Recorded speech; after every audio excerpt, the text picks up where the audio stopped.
Là, on va faire une vidéo court, là, intéressant. Là. Regardez, là, je suis avec le Lightning encore. Regardez à côté de moi, on a un Lightning Pro du ministère de l'Environnement du Canada. On va aller faire le tour parce qu'on va pouvoir voir les différences de ce véhicule-là. Ça va être assez intéressant.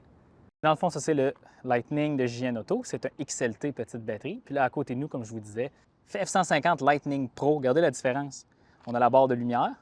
Sur l'autre, on n'a pas une barre de lumière. On a une grille beaucoup plus de base. La grosse différence aussi, les pneus, on passe de 20 à 18 pouces. Donc ça, c'est quelque chose que j'aime beaucoup. Évidemment, le côté, c'est écrit Pro. On n'a pas de marchepied inclus. L'intérieur, comme il disait, siège en vinyle. Mais voyez-vous, l'écran, ça ressemble. C'est pas mal la même chose. OK, le volant n'est pas gainé de cuir. OK, la boîte, évidemment, pas de bedliner hein, d'après dans la boîte. Mais regardez, le Power Pro on board est là. À l'arrière, c'est similaire, voyez-vous. Même chose, très intéressant.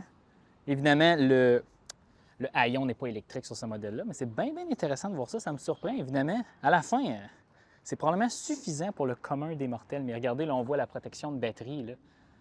Mais je suis content de voir, regardez, dans ces cas d'utilisation-là, pour des véhicules de flotte, surtout gouvernemental, c'est probablement parfait comme véhicule si vous avez besoin d'une camionnette qui revient toujours à son port d'attache le soir. Donc, petite vidéo rapide, mais OK, intéressant les différences.